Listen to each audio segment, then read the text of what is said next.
Hello, and welcome to episode 42 of Board Game Blitz, a proud member of the Dice Tower Network and a podcast about all things board games that you can listen to in less time than it takes to learn about life, the universe, and everything. Board Game Blitz is sponsored by Gray Fox Games. This week, we're talking about gifts. First, we discuss a few games we've played recently, like Kitchen Rush, Catacombs, and Hanamikoji.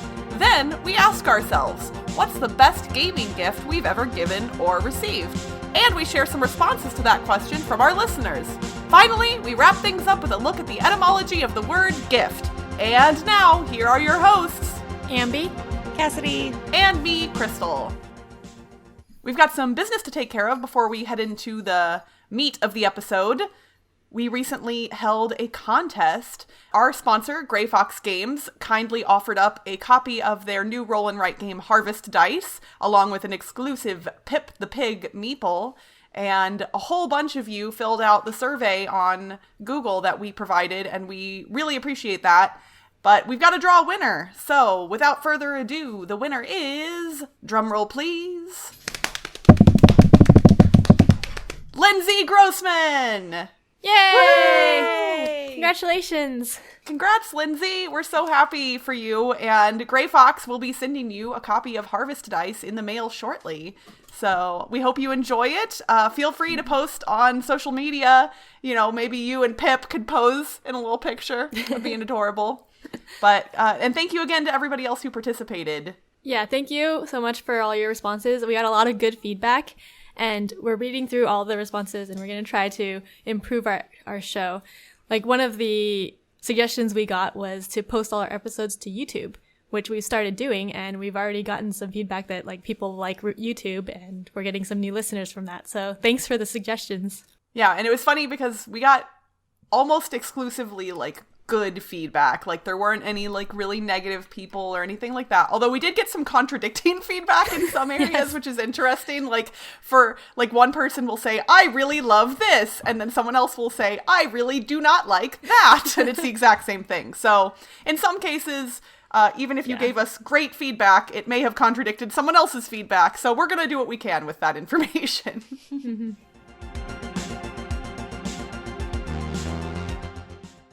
I went to BGG.CON a few weeks ago and played a lot of games.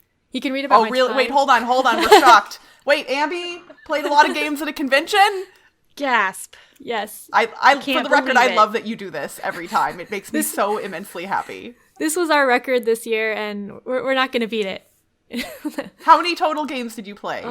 I think 70 different games. So we had like 80 something plays, and 50 of them were new, I think, or 50. But, like, and the thing is, like, people might go, oh, well, clearly all of these games took, like, 5 minutes, right? No, like, you played a number of, like, lengthy games in the midst of all of that, right? Yeah.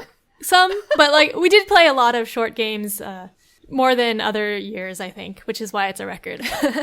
But it also was very exhausting.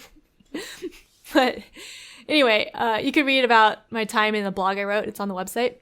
But one of my new favorite games there was Kitchen Rush. Kitchen Rush was released this year, 2017, designed by Vangelis Bagiartakis and David Turkzy, and published by Artipia Games. I actually saw it on Kickstarter a while ago, and I almost backed it, which is saying a lot since I don't really back Kickstarters. Anyway, Kitchen Rush is a real-time cooperative game, which is one of my favorite genres of games. Basically, if you want me to put a game on a wanna playlist, let me know it has real-time cooperative in it, or deduction. But that's why I almost backed it. But in Kitchen Rush, you're working in a kitchen to get ingredients together and cook and serve dishes to customers at a restaurant. It's worker placement, so you have workers that go to different spaces to do things like wash dishes, buy ingredients, get ingredients or spices, and cook in the oven or serve to customers.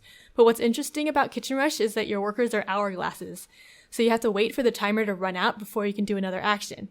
I think it really goes well with the theme since you're waiting for your food to cook, and there are a bunch of workers in the kitchen in limited spaces, so you have to work around everyone and make efficient use of your kitchen time. There's also a lot of working together to make sure there's enough ingredients for everyone, so someone has to do the thankless tasks like shopping and washing dishes. One thing I heard from other players at BGG.CON was that some people had problems with their timers getting stuck and not working, which would really suck, but that didn't happen to us in our play, so we had a lot of fun. But I also heard that the Kickstarter sent an update about upgrading the timers, so hopefully the Kickstarter version that gets sent out has good working timers that don't get stuck. But yeah, so if the timers don't get stuck, I really liked it and I had a lot of fun. I really like the theme of working in a restaurant, and I think the real-time hourglasses work really well with that theme. So I really want to play Kitchen Rush again. I mean, that honestly, it kind of feels like it removes the problem with some real-time games where, like, you want to do this action and then you want to do that action, and you're not intentionally cheating, but it's kind of, okay, I did this and now I do this real quick, and, like, you don't have any way to, like, differentiate between the things. And with the timers, you're like, it's not out yet. I can't do that other thing now. So yeah, you're definitely doing things in order. It honestly, I feel like I might enjoy that one. Mm-hmm. I actually really just like food-based games in general. Hooray for food-based games. Like Cooking Mama, which I think was on the DS, and you're just making food. The whole game is just making food. It's just delightful. Have you played a la carte before, Cassadi? No. Oh yeah, you should try that. I love a la carte because you're literally shaking these tiny little plastic bottles with, like, gem-shaped ingredients, and, like, you literally have to be like, doink, and, like, turn the thing over at the exact right, like, level and amount, because if you shake too much in, then your dish gets ruined. And if you get too much salt in your dish, then it gets ruined. And there's salt in some of the containers too. Oh my gosh. And then flipping you have a little crepe that you have to flip in a pan. And it's so hard, but it's so much fun. That sounds fun. I like dexterity games. Speaking of dexterity games, recently I played Catacombs, the 3rd edition, which just came out I say just came out, but it was 2 years ago in 2015, released by Elsra. It was originally released in 2010. This is the 3rd edition that was pushed out to Kickstarter, I believe. This will play 2 to 5 players in roughly an hour to an hour and a half. Catacombs is a really interesting mix of dexterity and dungeon dive. Each player is going to have 1 or 2 characters, and then one other player is going to be the dungeon master, like in Dungeons and Dragons. So the dungeon master is controlling the enemy encounters. So they decide which enemies are placed out based off of the dungeon room that you're in, and then you have to flick your character around the board to hit the other enemy tokens. And they're all these little circular disc tokens. Some of them are small, depending on how many hit points they have. Some of them are bigger. And there are circular walls that are in your way too that you can bounce off of and that get in the way of both you and your enemies. You play through a deck of cards. Each card is a different room, so the room changes and where the walls are changes based off of which room you're in. It was delightful. My favorite thing is that one of my characters was this little chicken. He was a chicken champion, and my little chicken did so much damage. So he was like is he like the chickens or the cuckoos in Zelda? Oh, yes. He's just like rush, hit, rush, like constantly doing stuff. My barbarian spent most of the game like stunned because all the enemies were stunning him. So the chicken was just like boom, boom, boom, boom. I'm going to hit all the things. It was awesome. I really like Catacombs. I have the 1st edition, which has really bad art, but it's still really fun. And I like how the different characters have different powers. Like the barbarian has the rage, so he just flicks a lot in a row. And then I only miss get to use it once. I only get to use it once because my barbarian spent 3/4 of the game just stunned and not able to do anything, which was sort of upsetting. And I like that the wizard has the shield that you can put in front of him, so they have to knock the shield out of the way before they can hit the wizard, which is kind of neat.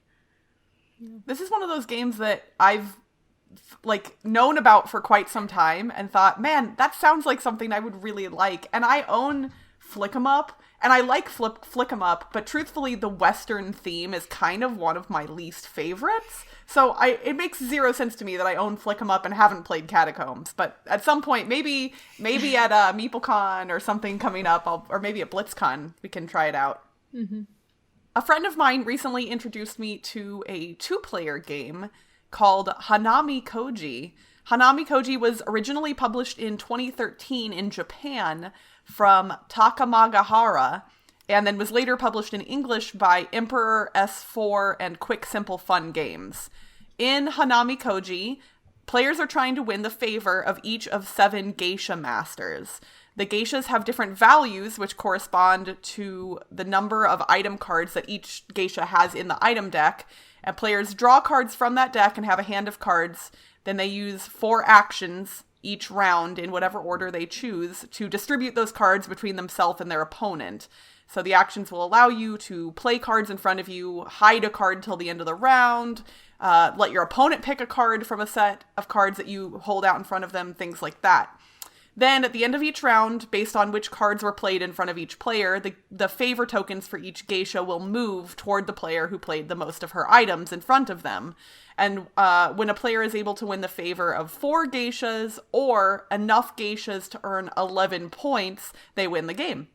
The artwork is by a Taiwanese artist called Maishirli, and it is stunningly beautiful. Mm-hmm. The gameplay is surprisingly elegant. Like, sometimes when a game is pretty, the gameplay doesn't match, but it's all beautiful. And it has some really interesting strategic decisions in it. It was compelling in a way that I didn't expect, and I have said, I'm a broken record at this point. I keep saying I don't play 2-player games, but the more 2-player games I have been introduced to, the more I really, really am starting to like 2-player games. So, and there's also a surprising amount of depth. Like, the game is really simple to learn and to play, but the strategy is incredibly difficult to be good at immediately. Even if you know what you can do, you don't know what you should do, if that makes sense. Have either of you played Hanamikoji? Yes. Yeah. Yay! I got to play it at Dice.CON this year, and I agree with what you said. Like, it's really beautiful, and it has interesting decisions because there's 4 actions that you're going to have to do, but what order you do changes things, and then what your opponent does also, like, depends on things. So it's really interesting choosing which action to do when. I had a really good time with it, and I wish I had a reason to have more 2-player games in my life. I wonder if there is a legitimate online version of it, because, man, that would be a fun one to play online. But I might have to look into that. Or even an app. Oh, man, can somebody talk to the publisher? Like, I don't want, bootleg copies. I don't want to be, shady. But if somebody could figure out a way to make a legit version of this, like, it would even, on a phone screen, you could play this. Like, you could, Yeah, it doesn't have small text or anything. Yeah, and have the players have their hands only show up when they're holding the phone, pass it back and forth or whatever. I think it could be great. So that was Hanamikoji, and I give it 2 geisha favors up.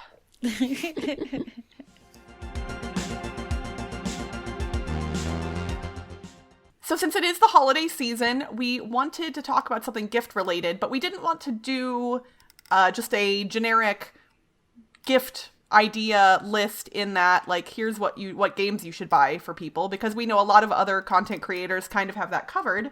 So we asked our listeners to tell us what was the best gift, gaming related, that they ever gave or received. And we got some of the coolest responses. I was kind of blown away, and it's been really neat to read all of them. So we wanted to share some of them with you all. We're not going to have time to share all of them, but if you did respond either on Twitter or Instagram or our Board Game Geek Guild, we really appreciate it, and we loved reading all of the responses.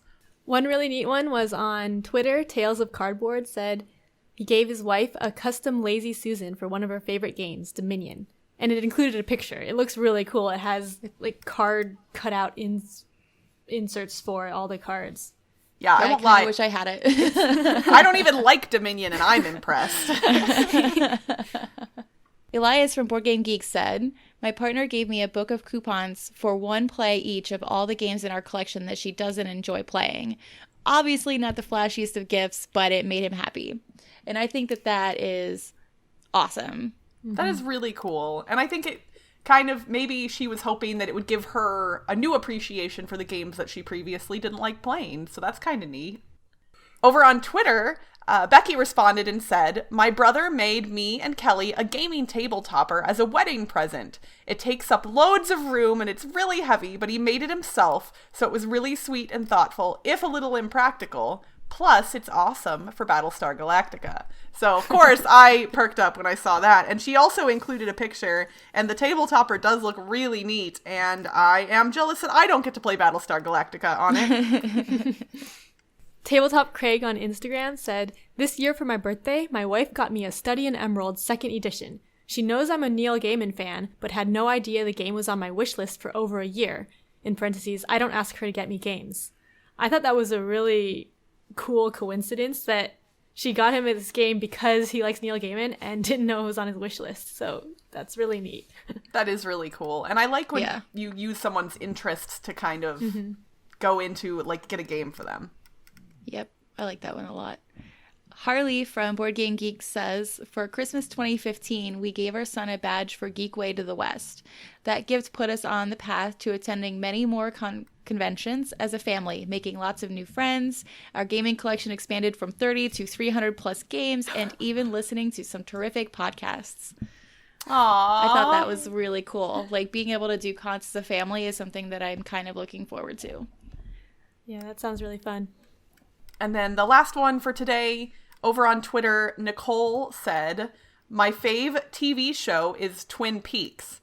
And Evan got me the 1990s board game Twin Peaks Murder Mystery. And it's so bad and so wonderful."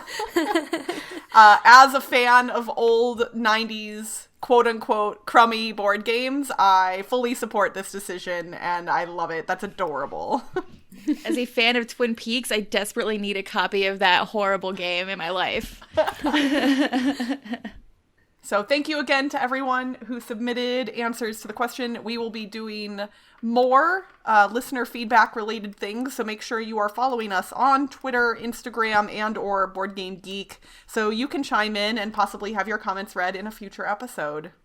But enough about everyone else. What about us? So I really like homemade gifts. When I was reading all the responses about all the homemade gifts and stuff, I thought that was really cool. So one gift that I made for Toby, my husband, is a Cthulhu dice bag or monster bag. We used to play Arkham Horror a lot, and you're supposed to have a monster cup or something. But I found a pattern for a little Cthulhu dice bag online to knit it, and so I made it for him. We don't use it anymore, but because we don't play Arkham Horror anymore. But I thought that was really fun to use, and it was cute. You know, I'm honestly really shocked that you ever even played Arkham Horror. That was like one of our first major games. It was, I think, the first game we bought specifically at a game store to get, because Toby went in and he's like, "I want a hardcore game." I mean, it was one of the first big modern games I played too, actually, and I was obsessed with it for a while. But now I want absolutely nothing to do with it. The best gift or gaming related gift that I've ever gotten, and I still love it, and it's in a treasured spot in my game room, is the Meeple pillow that Ambie made me for when we all met up at BGG.CON. It is my favorite thing. No lies. Oh, yay. It's awesome. I love my Me pillow from Ambie as well. It's also right by my game shelf, and it's awesome. I guess I forgot about that because it wasn't like a Christmas or birthday gift or anything. So. That's what makes it even better. It was like a surprise for no reason gift, which is kind of cool. Another gift that I got that was gaming related, in the early 90s, my parents got me the Omega Virus as a birthday gift, and I still own the original copy that they gifted to me, and it still works like a charm. So 90s electronics clearly have some good stuff, because it literally has not ever failed me, and it's wonderful. I also, as far as gifts I've given, my husband plays Magic the Gathering professionally, and so I went to someone on Etsy and got him a custom deck box that had the artwork from his favorite Magic card wood burned into the top of it. So I thought that was kind of neat. It ends up that the box is not like super practical for traveling, so he can't really use it all the time, but I think he appreciated the sentiment, if nothing else. Yeah, I think giving accessories for games that people like is really neat. Because a lot of time I'm hesitant to give games as gifts because they might not like the game. And if you aren't sure exactly what types of games they want or what's on their wish list or what they already have, then it might not be best to give them a board game. I think the exception is for little kids. It's easier to give them games as gifts because everything's new to them. So we've given board games to our nieces and nephews who are like 2 as gifts, like Go Away Monster and First Orchard, and they've really liked those. I think you bring up a really good point in that sometimes if you have friends who are already board gamers and you want to get them a gift, but you don't want to buy them a game, I think accessories or things that are gaming adjacent are great options. Like going to the Broken Token or one of those other, or insert.me and buying an insert for their favorite game, or component upgrades like, you know, cool little meeples or figures or resource tokens. Shoot, you could even buy someone a whole bunch of high quality plastic bags or tiny little Tupperware containers. And I honestly bet that almost no board gamer would turn any of that down, because it's always better to sometimes organize things in a more efficient way. Or you could also get them completely upgraded games. Like, I was watching Watch It Played news update the other day, and Jacob sent Rodney a custom strike arena, like homemade custom strike arena with little audience members painted in the arena part and had columns, and then gladiator dice. It was one of the coolest things I think I've ever seen, and I won't lie, I'm super jealous. I still do not own Strike, and it's funny because I finally caved and I ordered a copy on Amazon that was more expensive than it should have been, like back at the beginning of October.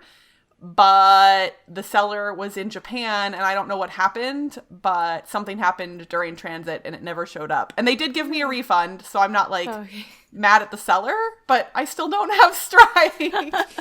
And I really want Strike, so someday it'll happen. It's really easy to find some dice in a bowl. It's not the same!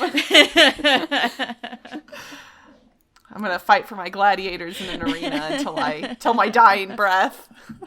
That's what, I'll be on my deathbed and I'll whisper, "It's gladiators in an arena."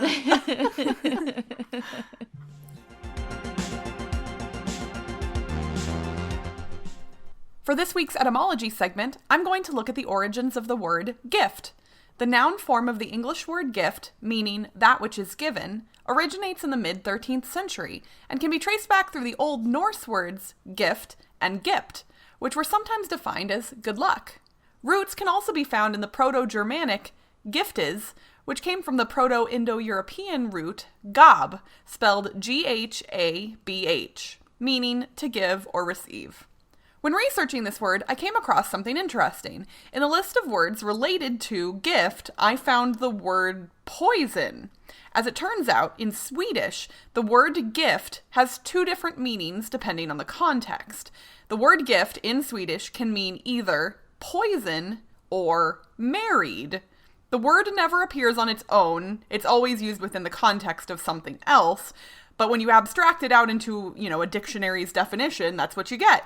As an English speaker, it does seem a little odd that the same word could be used to describe 2 very different things, but I thought that was pretty cool. And that's it for this week's Board Game Blitz. Visit our website, BoardGameBlitz.com, to get links to all our social media pages, including our Facebook, Twitter, Instagram, and Board Game Geek Guild.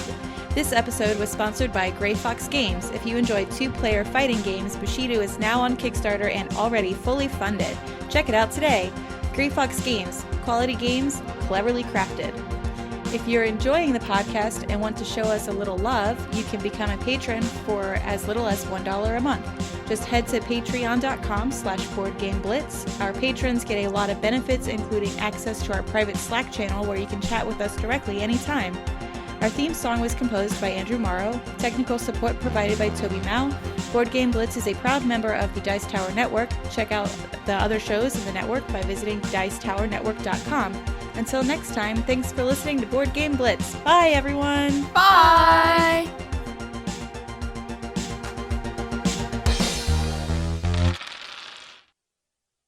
We've got some business to take care of before we head into the main episode. We wrapped up I can't talk today. I'm gonna do this. We have to be done by noon, Crystal. Get with the picture. Different. And we asked... And the dog's barking. Over on Twitter, Kelly said, oh, nope, sorry. Isn't it Becky? Yeah, wrong one. And I think, nope, I don't think anything. I think that's the end of that. I feel like you're just saving all your brain power for TI4. That's what's happening right now. That's the way to win. I really hope that is what's happening, because I can't, like, I'm not tired. I'm not anything. Like, I slept great. Didn't drink last night. Nothing is wrong with me right now, except I just can't speak. You know what? People asked for bloopers, and I wanted to make sure Ambie had options. That's what's happening right now. Half the episode is bloopers. Hashtag not that much, half but... bloopers. Oh, goodness. And my dog is looking at me like, what is wrong with you right now? You asked for it, so here's 15 minutes of bloopers. Hello, and welcome to episode 42 of Board Game Blitz. Oh man, we should have done, this episode should have been about life, the universe, and everything. Why didn't we think of that? Because we're the worst. I always forget what episode we're on. I never forget what number it is, but it just, I'm really mad at myself.